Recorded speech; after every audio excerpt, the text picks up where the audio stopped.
Hello friend, आप सभी का स्वागत है एक नई टेक्निकल वीडियो में। तो फ्रेंड, आज हम बात करेंगे क्लाउड बेड के बारे में, जो कि जीसीपी की एक CI/CD सर्विस है।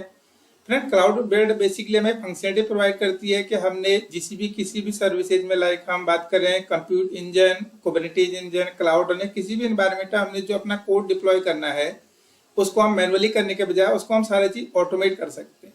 तो फिर इस केस में जो क्लाउड बेड होती है, बेसिकली हम बात की जाए सबसे पहले फर्स्ट स्टेप की, यहाँ पर हमारे ले जाए हमारी एक सोर्स रिपोजिटरी, चाहे गिट हो चाहे बिटबकेट हो, कहीं पर हमारा कोड हिस्टोरिड है। इसके अंदर हमारा सोर्स कोड और एक कॉन्फ़िगरेशन फाइल लेती है cloud bed YAML। Cloud bed YAML friend basically वो सारे स्टेप यहाँ पर कंटेन करके रखती है कि हमें क्या क्या स्टेप परफॉर्म करने हैं अपनी एक सर्च जो हमें कोड इसके साथ। और फिर जैसे ही हमने ये सारी चीजों को हम अपने अटैच करते हैं क्लाउड बेड सर्विस के साथ, तो क्लाउड बेड क्या करती है, जो भी हमने क्लाउड बेड YAML फाइल जो कि रेपोजिटरी के अंदर स्टोर है, उन सबको रीड करती है, उनको परफॉर्म करती है वन बाई वन। तो फिर इस केस के लिए जैसे ही हमारा सोर्स कोड हमने मान लीजिए यहाँ पुश करा क्लाउड बेड सोर्स कोड में, तो एक ट्रिगर बनेगा, वो ट्रिगर करेगा हमारे क्लाउड बेड को, और क्लाउड बेड सर्विस हमारे लिए एक नई VM बनाएगी, जो कि हमारे लिए बिल्कुल सिर्फ बेड बनाने के काम ही आती है। और फिर जो VM हमारी बनेगी, उसके बाद ये जो क्लाउड बेड सर्विस इस YAML के अंदर हमने जितने भी स्टेप रख रखे हैं, लाइक हमने बनाना है कि हमने डॉकर बेड बनाना है, डॉकर पुश करना है, कोई भी स्टेप हो, चाहे वो npm इंस्टॉल हो, तो वो सारी चीजें जो हम इसके अंदर रखे होंगे वो सारी चीजें रीड करेगा, परफॉर्म करेगा। उसके साथ वो चीजों को,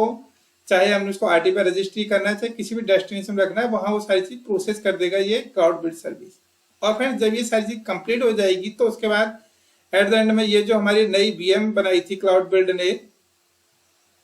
वो सारी चीजें डिस्ट्रॉय हो जाएगी। यानी कि हमारा जो सारे स्टेप ने परफॉर्म करे और जो डेस्टिनेशन में जो चीज टास्क करते हैं हमारे सारे ऑटोमेट कंप्लीट हो गए, उसके बाद ये चीज खत्म। और फिर अगर हम जब सेकंड टाइम में अपनी सोर्स कोड में कुछ नए चेंज करेंगे, तो फिर से वो सारी चीजें नई दोबारा वो स्टेप को परफॉर्म करेगी, और जो जो जो हमने स्टेप रख रखे वो सारी चीजें क्लाउड बिल्ड हमारे ऑटोमेट करने के लिए परफॉर्म करेगी। तो फ्रेंड, इसी चीज को और बेटर वे से जानने के लिए हम चलते हैं जीसीपी के कंसोल। तो फ्रेंड, जहां पर अभी हम आ चुके हैं क्लाउड बेड डॉक्यूमेंटेशन पे। हम कंसोल जाने से पहले बार डॉक्यूमेंटेशन देख लेते हैं। वो बताता है कि क्लाउड बेड सर्विस हमें क्या करती है, हमारा जो हमारी बेड है उसको एग्जीक्यूट करने में हेल्प करती है गूगल क्लाउड इंफ्रास्ट्रक्चर में। इसकी हेल्प से हम अपना सोर्स कोड को इंपोर्ट कर सकते हैं, और चाहे वो कहीं पर भी हो, गिटहब, बिटबकेट, और उसके हम रिलेटेड आर्टिफैक्ट जनरेट कर सकते हैं, और आगे जो मल्टीपल स्टेप्स परफॉर्म कर सकते हैं। तो फ्रेंड, आगे बढ़ने से पहले हम जानते हैं एक और चीज क्लाउड बिल्ड कॉन्फ़िगरेशन के बारे में, जो कि मैंने यहाँ पर से आपको बताया cloud build YAML। Friend, cloud build YAML जो होती है बेसिकली कॉन्फ़िगरेशन फाइल होती है, जो ये बताती है क्लाउड बिल्ड सर्विस को कि हमने क्या क्या स्टेप परफॉर्म करने और कैसे कैसे करने, जो कि हमारे सोर्स कोड होगा उसके साथ। तो फ्रेंड, इसके साथ ही अगर हम थोड़ी स्क्रॉल करके देखें, तो यहाँ पर बता रहा है कि हमने सबसे पहले स्टेप डिफाइन करने हैं कि हमने क्या क्या चीज स्टेप चाहिए। हमने फर्स्ट स्टेप डिफाइन कर दिया, हमें डॉकर इमेज लेनी है। डॉकर इमेज के साथ हमने क्या क्या आर्ग्यूमेंट देने हैं, लाइक हमने अगर डॉकर इमेज बिल्ड करनी है, तो क्या करेगा, बिल्ड -t, जैसा कि हम डॉकर इमेज को बनाने के लिए करते हैं, वो सारी चीजें हमने हमारे लिए क्लाउड बिल्ड करेगा, क्योंकि उसको पता है कि ये चीज हमारी इस एनवायरमेंट यानी इस इमेज को लो और ये स्टेप को परफॉर्म करो हमारे सोर्स कोड के साथ। तो फ्रेंड, आगे बढ़ने से पहले मैं आपको एक अपना जो कोड मैंने सैंपल एप्लीकेशन बना रखी है वो दिखा दूं। फ्रेंड, यहाँ पर हमने अपनी एक नॉर्मल नोड एप्लीकेशन बना रखी है, जिसमें हमने डॉकर फाइल रखी है, एक क्लाउड बिल्ड YAML फाइल रखी है, और एक हमारी नॉर्मल एप्लीकेशन है जो कि Node.js की है। फिर यहाँ पर से हमने डिफाइन कर रखा है कि जो हमारी पहला स्टेप नेम है, कि हमारा पहला स्टेप ये है कि इस डॉकर इमेज को ले, इस डॉकर इमेज में कुछ स्टेप परफॉर्म करे, यानी कि डॉकर बिल्ड बनाए, और बिल्ड के लिए वो बिल्ड के बाद वो बिल्ड टैग होगी इस पाथ पे। फ्रेंड, ये पाथ एक आर्टिफाई रजिस्ट्री का है, जिसका हमने लास्ट वीडियो में बात करी थी। इसके बारे में आपको थोड़ी फिर बताऊंगा मैं। इसके जैसी जहाँ ये बिल्ड बन जाएगी हमारी जो क्लाउड बिल्ड की VM है, उसके बाद ये नेक्स्ट स्टेप परफॉर्म करेगा कि उस जो बिल्ड बनी थी इमेज, उस इमेज को पुश कर दे एक आर्टिफाई रजिस्ट्री में, जो कि हम जानेंगे आगे की हमें आउटपुट में दिखेगी। तो फ्रेंड, अभी हमने नॉर्मल 2 स्टेप ले रखे हैं। अगर आपको और मल्टीपल स्टेप डिफाइन करने हैं, लाइक आपने कुछ और भी हमने CDK या फिर हमने कुछ और मल्टीपल स्टेप डिफाइन करने हैं, तो वो चीजें भी हम इसमें क्लाउड बिल्ड YAML में डिफाइन करेंगे, और उसी स्टेप्स के बेस पे क्लाउड बिल्ड ये सारे स्टेप परफॉर्म करेगी क्या चीज हमें चाहिए। फ्रेंड आगे बढ़ने से पहले मैं आपको थोड़ी एक और चीज बता दूं फ्रेंड, जैसे कि हम देख पा रहे हैं हमें यहाँ पर से जो पहला स्टेप जो नाम आ रहा है हम बेसिकली GCR से gcrio.cloudbuild.docker, ये फ्रेंड बेसिकली इमेज का नाम है कि कौन सी इमेज जो VM है ये कौन सी इमेज पे सारी चीजें परफॉर्म करेगी। तो अभी हमने डॉकर ले रखी है, अगर आपको नोड लेना है तो उससे रिलेटेड वो सारी चीजें डिफ्रेंशिएट करते हैं। और फ्रेंड जो क्लाउड बिल्डर होता है ये रिप्रेजेंटेटिव बेसिकली ये सारे पैकेजेस जो इमेजेस होती हैं वो सारी चीजों को कंटेन करके रखती है, लाइक गेट, जी क्लाउड और डॉकर, मतलब मल्टीपल टाइप की चीजों को कंटेन करके रखती है ताकि हम इजिली अपनी जो भी बिल्ड है सारे स्टेप को परफॉर्म कर सकें। तो फ्रेंड अब हम चलते हैं सीधे क्लाउड बिल्ड के कंसोल पे और इस चीजों के बारे में और बेटर वे से जानते हैं। फ्रेंड ये है हमारा क्लाउड बिल्ड का डैशबोर्ड। अगर आप फर्स्ट टाइम आएंगे तो यहाँ पर आपको कोई भी बिल्ड नहीं दिखेगी बिकॉज ये नया होगा, बिकॉज यहाँ पर मैं ऑलरेडी यहाँ पर से कुछ अपनी बिल्ड बना चुका हूँ तो ये सारी चीजें मुझे दिखा रहा है कि इतने स्टेप परफॉर्म कर चुके हैं। तो मैं इस चीज के लिए सबसे पहले चलते हैं अपने रेपोजिटरी सेक्शन पे। रेपोजिटरी के में जो भी काम होगा इसके पहले मैं आपको बता दूं कि जो भी मैंने अपनी एप्लीकेशन मतलब ये नोड एप्लीकेशन बना रखी है और क्लाउड बिल्ड YAML है, ये सारी चीजें मैंने स्टोर कर रखी हैं बिटबकेट की एक रेपो पे, जहां पर अगर आपको थोड़ी डिटेल देखी जाए तो यहाँ पर से मैंने क्लाउड बिल्ड YAML रखी है, डॉकर फाइल रखी है और कुछ एडिशनल फाइल भी रख रखी है जो कि हमने इस डेमो में यूज करेंगे। तो फ्रेंड इस रेपोजिटरी को यहाँ पर जब फ्रेंड अभी हम कनेक्ट करेंगे अपने क्लाउड बिल्ड सर्विसेज के साथ, बिकॉज जब तक ये दोनों के बीच कनेक्शन नहीं बनेगा ये कोई भी स्टेप परफॉर्म नहीं होंगे। तो फ्रेंड आगे बढ़ने से पहले हम देख पा रहे हैं हमें फर्स्ट जेन और सेकंड जेन रेपोजिटरी दिखा रहा है। फर्स्ट जेन और सेकंड जेन में डिफरेंस ये है कि जो जब पहले से क्लाउड बिल्ड बनती थी उसमें ये था कि सिर्फ गिटहब इंटरप्राइज, बिटबकेट इंटरप्राइज, तो कुछ लिमिटेड टाइप के जो सोर्सेज थे वहीं से ये क्लाउड रेपोजिटरी कनेक्ट होती थी। लेकिन अगर हम बात की जाए सेकेंड जेन की तो यहाँ पर से हमें मल्टीपल प्रोवाइडर यानी कि क्लाउड से भी कनेक्ट कर सकते हैं। तो फिर सबसे पहले स्टेप में अगर हम बात की जाए होस्ट कनेक्शन की तो यहाँ पर हमें दिखा रहा है GitHub, Bitbucket server, data centre, ये सारी क्या थे एंटरप्राइज से रिलेटेड जो गिट रेपोजिटरी थी जो कुछ ऑर्गेनाइजेशन अपने सर्वर में मैनेज करता था, ये वो चीज थी host connection friend. But because अगर हम बात की जाए कनेक्शन की तो अभी तो हमने देखा कि यहाँ पर से हमें फर्स्ट जेन में सिर्फ हमें लिमिटेड कनेक्शन मिल रहे हैं कि इंटरप्राइज से रिलेटेड थी। अगर हम बात की जाए सेकंड जेन तो फ्रेंड सेकंड जेन अभी हालांकि अभी प्रीव्यू में है बट इसके साथ ही हमें दिखा रहा है कि हम इसमें मल्टीपल कनेक्शन सेट कर सकते हैं, लाइक हम गिटहब कर सकते हैं, इंटरप्राइज कर सकते हैं, गिटलैब कर सकते हैं, आने वाले में हो सकता है हमें बिटबकेट क्लाउड का भी दिखाई दे। तो फ्रेंड अभी के लिए मैं डेमो का आपको दिखा दूं। आपने मान लीजिए सपोज करिए हमने अपना एक नाम दे दिया इसको रीजन और डिफाइन कर दिया, जैसे हम इसको अपना कनेक्ट करना चाहेंगे गिटहब रेपोजिटरी जो कि github.com है तो फिर उस टाइप से कुछ ऑथराइजेशन मांगेगा कि ये जो क्लाउड बिल्ड है ये इस github.com के हमारी जो रेपोजिटरी है उसको एक्सेस कर सके तो वह हमारा कनेक्शन सेट करेगा। बट अभी हमने कैंसिल कर दिया बिकॉज हम इसको नहीं कर रहे हैं। तो इस प्रकार के हमें मल्टीपल में मतलब क्लाउड और बहुत सारी फंक्शनलिटी सोर्स रेपोजिटरी को हम कनेक्ट करने की फंक्शनलिटी हमें सेकंड जेन में मिलती है। तो फिर हम वापस अभी अपनी फर्स्ट जेन वाले में रेपोजिटरी में आ चुके हैं। तो अब हम बात करते हैं, अभी तो हमने बात करी थी कि जो हमारा बिटबकेट और क्लाउड बिल्ड के बीच हमने कनेक्शन कैसे सेटअप करना है। तो फिर यहाँ पर से अभी हमने कनेक्शन की बात की, हम रेपोजिटरी की बात कर रहे हैं कि हमने रेपोजिटरी कनेक्ट करनी है बिकॉज सबसे फर्स्ट स्टेप कनेक्शन रेपोजिटरी का है। तो फिर यहाँ पर हमने रीजन डिफाइन करना है कि हमने किस रीजन में लेना है और इसके साथ ही हमें नेक्स्ट ऑप्शन डिफाइन करना है कि हमारे जो भी कनेक्शन होगा वो कनेक्शन कहाँ से लिया जाएगा। अगर हम गिटहब, इंटरप्राइज, बिटबकेट सर्वर जो कि मैंने यहाँ पर फर्स्ट जेन में हमें दिखाए थे, गिटहब के ये सारी चीजें हमें फर्स्ट जेन में बिकॉज ये सारी चीजें क्या थी इंटरप्राइज थी या लिमिटेड, इसमें हमें सोर्स प्रोवाइडर मिल रही थी कि हम मल्टीपल लिमिटेड क्लाउड से करते हैं। जहां पर अगर फ्रेंड हम बिटबकेट की बात की जाए तो ये दोनों इंटरप्राइज से रिलेटेड है और अगर बिटबकेट क्लाउड की बात की जाए तो जहां पर से ये क्या करता है कि जो हमारी एक्चुअल बिटबकेट में हमारी ऐप होगी इसको ये क्लोन करेगा हमारी सोर्स रेपोजिटरी में और उसके बाद हमारा सारा कनेक्शन यहाँ सेटअप करेगा। और फिर ये भी सारी चीजें अभी बीटा में है तो अभी हम इसको सीधे क्लिक कर देते हैं। अभी हम बिकॉज हम बिटबकेट क्लाउड में स्टोर है और जैसे ही हम कंटिन्यू करेंगे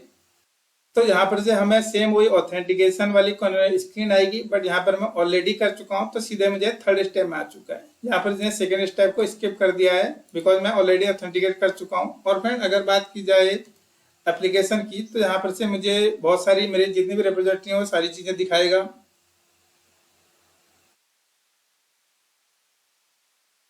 तो फ्रेंड यहाँ पर मैंने जैसी अपनी जो एक रेपोजिटरी थी, मैंने इस रेपोजिटरी को जैसे ही मैं क्लिक करूंगा तो यहाँ पर से मेरी इस रेपोजिटरी का कनेक्शन को यहाँ पर सेट कर देगा और मुझे यहाँ पर से एक दिखा देगा कि यहाँ पर से क्लाउड बेड के लिए रेडी है। और फ्रेंड इसके साथ जो फोर्थ स्टेप है क्लाउड वो ट्रिगर का है, जो कि मैंने बताया था कि हम चाहते हैं जैसे हमारे सोर्स कोड हमारा इस रेपोजिटरी में कहीं पर भी हमारा कोड पुश हो तो ये चीजें हमारे ट्रिगर हो और सारा काम हमारा ऑटोमेट हो। उस केस के लिए हमें ट्रिगर डिफाइन करना बहुत जरूरी है। अगर हम ट्रिगर नहीं डिफाइन करेंगे तो वो सारी चीजें हमें मैनुअली करनी पड़ेगी। तो मैं इस चीज को जैसे आप क्लिक करेंगे तो आपके एक नया रेपोजिटरी यहाँ पर बन के आ जाएगी। बट यहाँ पर मैं ऑलरेडी सेट कर चुका हूँ, तो यहाँ पर से मेरा दिखा रहा है बिटबकेट, यहाँ पर जो हमारा कनेक्शन है वो मिरर्ड है। तो यहाँ पर से हमारी बिटबकेट जो कनेक्शन था यानी रेपोजिटरी हमारी क्लाउड बेड में इस तरीके से हमने कनेक्ट कर ली है। तो फ्रेंड अब हम सीधे सेकेंड जो हमारा नेक्स्ट स्टेप है ट्रिगर का, इस चीज को भी हम थोड़ी अगर हम फर्स्ट टाइम से करते आ रहे हैं ट्रिगर तो ठीक, अगर नहीं कर रखा है तो यहाँ पर से भी हमें ट्रिगर वाले ऑप्शन में आएंगे और हम एक नया ट्रिगर सेट करेंगे कि हमने क्या क्या चीजें कैसे ट्रिगर करनी है हमारी एप्लीकेशन। तो फ्रेंड ट्रिगर बेसिकली ये कंडीशन डिफाइन करता है कि हमें किस प्रकार कैसे हमारे जो सोर्स कोड यहाँ से क्लाउड बेड में पुल हो और आगे स्टेप परफॉर्म किए जाए। तो फ्रेंड यहाँ पर से हमने अपनी जो ट्रिगर है ट्रिगर का नाम दे दिया है। इसमें हमने इवेंट डिफाइन कर रखे कि हमारा जो सोर्स कोड है यहाँ से मतलब यानी कि हमारी रेपोजिटरी से कैसे क्लाउड बेड है, हम चाहते हैं कि हमारी ब्रांच में पुश हो या फिर नया टैग में हमारा कोई नया हो तो उससे रिलेटेड हम चीजों को कंसल्ट मतलब उसमें रख सकते हैं। और अगर बात की जाए मैनुअल इन्वेस्टिंग तो मल्टीपल इसमें इवेंट दे रहा है कि हम इस तरीके से हम अपना ट्रिगर को डिफाइन कर सकते हैं। और फ्रेंड यहाँ पर हमें सोर्स को भी डिफाइन करना पड़ेगा कि हमने जो ट्रिगर है किस रेपो में अप्लाई करना है। तो फ्रेंड यहाँ पर से हमने अपना जो रेपोजिटरी वो डिफाइन कर देनी है। अगर बात की जाए ब्रांच की, किस ब्रांच में ये कोड पुश होने पे चीजें अप्लाई होनी है, तो यहाँ पर से मैं दिखा रहा है मास्टर ब्रांच। अगर हम चाहें तो इसको डिफरेंस मतलब आप अपने हिसाब से कस्टमाइज भी कर सकते हैं। और अगर बात की जाए इसमें फाइल को फिल्टर की, तो वो सारी चीजें हमने कौन सी फाइल इंक्लूड करनी है, इग्नोर करनी है, क्लाउड बेड के लिए वो ट्रिगर में हम डिफाइन कर सकते हैं।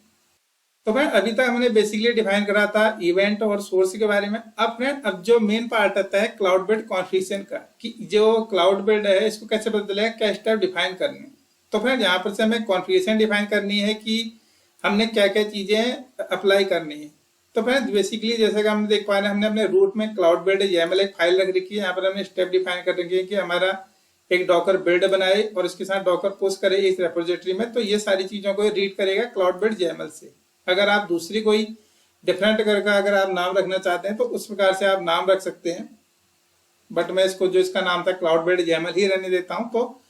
इस तरीके से ये सारी जो ट्रिगर बनेगा तो क्लाउड बेड इस फाइल से वो जो भी कॉन्फ़िगरेशन इसको रीड करेगी और उसमें जो स्टेप डिफाइन करेगी उनको परफॉर्म करेगी। और फ्रेंड अगर हम चाहते हैं कि जो हमारी ये ट्रिगर है और ये सारी प्रोसेस है आगे एग्जीक्यूट होने से पहले हमने यहाँ कोड पुश करा और हमारा ट्रिगर एग्जीक्यूट होने से पहले चाहते हैं अप्रूवल, तो उसके लिए हम यहाँ पर से इसको अप्रूवल वाले ऑप्शन को क्लिक कर सकते हैं। और जैसे ही हमने इसको अप्रूवल चेक बॉक्स को इनेबल करेंगे तो जो भी हमारा ट्रिगर होगी उससे पहले ये अप्रूवल मांगेगा, अदरवाइज ये नहीं करेगा। लेकिन हम अभी इसको नॉर्मल रख देते हैं और हम ताकि कि जैसे ही हमारा कोड पुश हो तो हमारी सारी चीजें चले जाए, यानी कि हम इसमें ह्यूमन इंटरफेयर की जरूरत नहीं कर रहे हैं। तो इसलिए हम सीधे नेक्स्ट स्टेप में आ रहे हैं, सर्विस अकाउंट डिफाइन करते हैं। फ्रेंड हम जानते हैं कि सर्विस अकाउंट जो होता है मैनेज्ड आइडेंटिटी होता है, जो कि हमारी किसी भी सर्विस को दूसरी सर्विस से इंटरेक्ट करने में हेल्प करता है। तो फिर यहाँ पर से हम अपनी एक सर्विस अकाउंट डिफाइन कर सकते हैं कि हमने क्या हमारा जो सर्विस अकाउंट को यूज करना है, तो उसे ऐसी हम सारी चीज सेट कर देंगे तो हमारा नया ट्रिगर बनेगा और हमारा ट्रिगर बन करके हमें दिखाएगा यहाँ लिस्ट में। तो फिर अभी मैं इसको कैंसिल कर दे रहा हूँ, बट मैं आपको एक ट्रिगर जो कि मैंने इस जो अपनी GCP की जो हमने GCP एप्लीकेशन बनाई थी उस पर हमने ऑलरेडी सेट किया था, उसको भी हमने डिसेबल रख रखा है। अगर मैं इसकी कॉन्फ़िगरेशन दिखाऊं आपको तो ये मेरी सेम उसी क्लाउड रेपोजिटरी को रेफर कर रहा है जो कि मेरी बिटबकेट में है। मैंने सेम वही कॉन्फ़िगरेशन रख रखी है कि हमने कौन सी रेपोजिटरी लेनी है, कौन सी हमारी YAML फाइल आएगी, तो सेम वही कॉन्सेप्ट मैं ऑलरेडी कर चुका था, तो इसलिए मैंने इस चीज को स्किप करा। बट अगर आप जब करेंगे तो आपको सबसे पहले रेपोजिटरी कनेक्ट करनी पड़ेगी, फिर ट्रिगर सेट करना पड़ेगा और ये ट्रिगर का स्टेटस क्या है, इनेबल होगा। अगर जब इनेबल होगा तो तभी ये सारे ऑटोमेटिकली सारी प्रोसेस होगी, अगर नहीं होगा डिसेबल होगा तो हम इस अपनी रेपोजिटरी कितने बार भी अपना कोड पुश कर दें वो उस कोड को यहाँ पर से ट्रिगर आगे नहीं बढ़ने देगा। अगर फ्रेंड बात की जाए मैनुअली इन्वोकेशन की, तो हम जैसे हम यहाँ पर से रन वाले को क्लिक करेंगे तो रन क्लिक करते हैं हमें पॉपअप बन के आएगा और ये हमें सेम वही चीज पूछेगा जो कि वो ऑटोमेटिकली परफॉर्म करता है। तो फ्रेंड अभी हम इसको कैंसिल कर देते हैं। और फ्रेंड अभी हम इस जो अपनी हमारी जो एप्लीकेशन थी यानी बिटबकेट की, इसमें हम अपना कोड पुश करेंगे और उसके बाद हम देखेंगे कैसे ये सारी चीजें ट्रिगर होंगी और ये सारी चीजें आगे परफॉर्म होंगी। तो फ्रेंड इसी चीजों को, और जब हम यार हमारी जो बिल्ड है ये ट्रिगर होगी, इसके बाद ये एट द एंड में आएगी हिस्ट्री वाले पेज। फ्रेंड हिस्ट्री का मतलब ये है कि जितनी भी हमारी बिल्ड ट्रिगर हुई या जो भी स्टेप परफॉर्म हुए वो सारी चीजें हमारे बिल्ड हिस्ट्री में आती है। हम देख सकते हैं कि हमने कितने बिल्ड बनाई और कितने हमें सारी प्रोसेस की, तो हमें हिस्ट्री में आती है। और फ्रेंड एट द एंड हम आते हैं सेटिंग्स वाले पेज के बारे में। फ्रेंड सेटिंग वाले पेज में हमें जो ये सर्विस अकाउंट से रिलेटेड परमिशन डिफाइन करनी है कि हमने जो भी ट्रिगर हमने यूज करा था, उस ट्रिगर में हमने जो सर्विस अकाउंट यूज करा, बेसिकली हमने ये सर्विस अकाउंट यूज कर रखा है, तो इस सर्विस अकाउंट को हम कितनी परमिशन इनेबल करना चाहते हैं कि ये जो क्लाउड बिल्ड बनेगी ये क्लाउड फंक्शन, क्लाउड इन सब के साथ इंटरेक्ट कर सके, इसलिए हम ये परमिशन इनेबल डिसेबल कर सकते हैं। बट अभी डिसेबल है तो इसको हम नहीं छेड़ते हैं। और फ्रेंड इसके साथ ही हमें जो अलग ऑप्शन में नेक्स्ट ऑप्शन दिख रहा है वर्कर पूल का, ये फ्रेंड बेसिकली हमें जो हमारी क्लाउड बिल्ड से रिलेटेड ये मशीन है, जैसे मैंने बताया आपको ये ऑटोमेटिकली जनरेट होती है, काम कंप्लीट होने के बाद डिलीट हो जाती है, तो इसी मशीन को हम कस्टमाइज भी कर सकते हैं वर्कर पूल के जरिए। अगर हम क्रिएट करें तो इसको हम डिफाइन करते हैं कि हमें किस रीजन में चाहिए, किस मशीन की या कॉन्फ़िगरेशन होगी, क्या साइज होगा, किस प्रोजेक्ट में होगा। तो फ्रेंड उस केस में ज्यादा यूजफुल होती है जहाँ पर हमारे पास हमारे पास जो सोर्स कोड बहुत हैवी है और जो बिल्ड है वो ज्यादा टाइम ले सकती है या फिर ज्यादा हैवी प्रोसेस, तो उस केस में हम वर्कर पूल का भी यूज कर सकते हैं। नहीं तो हम अपनी जो नॉर्मल हमें क्लाउड बिल्ड हमारी बीएम और सारी फंक्शन सेट करती है, तो उन चीजों को यहाँ पर से परफॉर्म करेगा। तो फ्रेंड आगे बढ़ने से पहले मैं आपको बता दूं कि जो हमने अभी अपनी जो क्लाउड बिल्ड कॉन्फ़िगरेशन लिख रही है, इसके हिसाब से हमारी डॉक्यूमेंट बिल्ड बनेगी इस फाइल को रीड करके, और ये हमारी स्टोर होगी एक आर्टिफैक्ट रजिस्ट्री में जो कि हमारी ऑलरेडी बनी हुई है। और फ्रेंड अगर हम इसको रिफ्रेश करके देखा तो यहाँ पर से हमारी कोई इमेज कोई स्टोर नहीं है। तो हमारा अभी का गोल ये है कि हमने जैसे हमारा कोड हमारा इसमें पुश करेंगे अपनी बिटबकेट में, तो बिटबकेट से बिल्ड बनेगी, बिल्ड हमें हिस्ट्री में दिखेगी, और एट द एंड हमारा जो आर्टिफैक्ट जनरेट होना है डॉकर का, वो हमारी यहाँ पर से एक नई इमेज बन जाएगी। तो मैं इस सारी चीजों को आगे बढ़ने से पहले मैं एक बार जो ट्रिगर है वो ट्रिगर इनेबल कर दूं, बिकॉज जैसा कि मैंने बताया आपको यहाँ पर से हमारा ट्रिगर भी डिसेबल है, इसके लिए मैं इसको इनेबल करूंगा। बिकॉज अगर इनेबल नहीं करूंगा तो वो आगे के स्टेप परफॉर्म नहीं करेगा ऑटोमेटिकली। तो फिर यहाँ पर से हमारे सारे स्टेप सारे ओके हो चुके हैं, इसने मैं दिखाया कि इस कॉन्फ़िगरेशन को रीड करेगा। तो फिर अब हम अपनी जो भी हमारा कोड है इसको हम पुश कर देते हैं। तो फ्रेंड यहाँ पर से हमने गिट ऐड और गिट पुश कमांड के जरिए अपना जो सोर्स कोड था इसको हमने कोड पुश कर दिया है, और यहाँ पर से ये कोड हमारा आ चुका है अभी हमारी कमिट में। अगर बात की जाए तो वर्क इन प्रोग्रेस 27 सेकंड दिखा रहा है। तो फ्रेंड अब ये सारी चीजें यहाँ पर से आने के बाद कि जो हमारा कोड पुश था उसके बाद ये ट्रिगर हमारा इनेबल है, तो ये सारी चीजें हम देखने की आगे परफॉर्म हो रही है नहीं हो रही है। तो इसके लिए फ्रेंड हम चलते हैं हिस्ट्री पे, और फ्रेंड हिस्ट्री पे जैसे हम आगे देख रहे हैं यहाँ पर से हमारी जो एक नई बिल्ड थी है 36 सेकंड पहले चल चुकी है, और जैसा कि हम देख पा रहे हैं टाइम अभी का आ रहा है। अगर हम इस बिल्ड को क्लिक करके देखें तो फ्रेंड इस बिल्ड में हमने बेसिकली दो स्टेप डिफाइन करे थे, एक बिल्ड हमारे बिल्ड बनाने वाला, दूसरा पुश करने वाला। इसमें इसने हमें टोटल समरी दिखा रहा है कि हमारे जितने भी स्टेप थे वो क्या क्या इसने परफॉर्म करे, और वो सारी चीजों के फ्रेंड हम यहाँ पर से लॉग देख सकते हैं कि इसने बिल्ड वाली जो हमारा स्टेप था इसमें तो इसने जो भी हमने डॉकर फाइल डिफाइन करा था कॉपी करो, उसके साथ हमने डिफाइन करा था कि हमें इसमें हमने npm रन इंस्टॉल करवाए थे, हमने कॉपी यानी कि जो सारी चीजें हमने डॉकर फाइल में हमने डिफाइन थी वो सारी चीजें रीड करी, और उसके साथ इसने हमारी जो बिल्ड थी वो बिल्ड बना दी। अगर हम इसको थोड़ी एक्सपेंड करके देखें तो ये बता रहा है कि बिल्ड सक्सेसफुली टैग्ड ऑन इस जो हमने रेपोजिटरी का पाथ दिया था तो उसमें इसने टैग कर दिया है। और अगर बात की जाए नेक्स्ट स्टेप की तो फ्रेंड इस केस में इसने डॉकर जो पुश करने वाला है उस स्टेप को परफॉर्म किया है। उसने क्या करा है, उसने डॉकर की इमेज को यहाँ पर से पुल करा है, यहाँ पर से बता रहा है, इसके साथ ही इसने डॉकर इमेज प्रिपेयर करी है, उसके साथ ही इसने जो डॉकर हमारी बिल्ड बनी थी बिल्ड यानी इमेज उसको इसने पुश कर दिया है हमारी इस लोकेशन पे जो कि हमने उसमें डिफाइन करी थी हमने अपनी आर्टिफैक्ट रजिस्ट्री का। और फ्रेंड यहाँ पर से हमें दिख रहा है जो ग्रीन सिग्नल है उसका मतलब ये है कि हमारी जो बिल्ड थी वो पूरी सक्सेसफुली बन चुकी थी। तो फ्रेंड इसके साथ ही अगर हम देखें तो हमें एग्जीक्यूशन डिटेल की बात चेक करें तो हमें बताएगा कि इसका क्या स्टेटस रहा, कब रहा और कितनी चीजें में इसने परफॉर्म करी, तो उससे रिलेटेड हमें डिटेल मिल सकती है। और अगर हमने अपने क्लाउड बिल्ड में डिफाइन कर देंगे हमारे बिल्ड का नाम हुआ है तो वो चीजें भी हमें यहाँ पर दिखाएगा, बट अभी हमने नहीं कर रखा बिकॉज हमने बेसिक काम करा के हमारा कोड बिल्ड बन जाए, तो वो सारी चीजें इसने परफॉर्म करके इसने हमें दिखा दी कि सारी चीज ओके है। अगर हमने इसको दोबारा से परफॉर्म करना है तो हम इसको रिबिल्ड कर सकते हैं, तो उसने जो भी बिल्ड वाली प्रोसेस चलाई थी इसको अगेन रन कर देगा। तो भाई अभी तक हमने क्लाउड बिल्ड के बारे में जाना, क्लाउड हिस्ट्री में जाकर के हमने चेक करा कि जो हमारी क्लाउड बिल्ड उसने क्या क्या स्टेप परफॉर्म करे जो कि हमने डिफाइन करे थे, इसने हमें दिखाया कि सारी चीज ओके हो गई है। लेकिन फ्रेंड इसको हमने अभी तक जो स्टेप थे इसके हिसाब से सारी चीज ओके है, लेकिन हमने हमारा जो टारगेट था कि हमारे को जो हमारी बिल्ड बने वो बिल्ड पुश हो जाए हमारी डॉकर की एक रेपोजिटरी में। तो फ्रेंड उसके लिए हम अपनी नोड ऐप को जैसे क्लिक करेंगे तो यहाँ पर फ्रेंड हम देख पा रहे हैं कि हमारी इसने एक्सप्रेस ऐप से रिलेटेड नाम की एक इमेज बना दी है। इस इमेज को फ्रेंड हम आगे क्लाउड रन या फिर GKE या फिर GCE किसी भी एनवायरनमेंट में हम डिप्लॉय करने के लिए यूज कर सकते हैं। तो मैं इस तरीके से जो क्लाउड बिल्ड की सर्विस थी वो हमें हेल्प करती है कि हमने जो भी हमारे सारा काम था हमने सोर्स कोड में हमने कॉन्फ़िगरेशन में डिफाइन कर दिया और उसने सारी चीजों को ऑटोमेट कर दिया। जैसे हमारा कोड इसमें जाएगा, हमारे रेपो में जाएगा, एक ट्रिगर बनेगा, ट्रिगर हमारी हिट करेगा क्लाउड बिल्ड को और हमारी जो भी स्टेप हमने डिफाइन करेंगे सारी चीज परफॉर्म होकर हमारा काम ऑटोमेट हो जाएगा। तो फ्रेंड इस तरीके से हम क्लाउड बिल्ड को यूज कर सकते हैं और क्लाउड बिल्ड JML जो कि हमें हेल्प करती है कि हमें किस तरीके से हमने क्या क्या स्टेप परफॉर्म कराने हैं इसका यूज कर सकते हैं। तो फ्रेंड आज की वीडियो में हमने क्लाउड बिल्ड और इसके डेमो के बारे में जाना। तो फ्रेंड आने वाली वीडियो में बात करेंगे हम एक नई टेक्नोलॉजी, नई सर्विसेज के बारे में। तो फ्रेंड हमसे धन्यवाद, थैंक यू।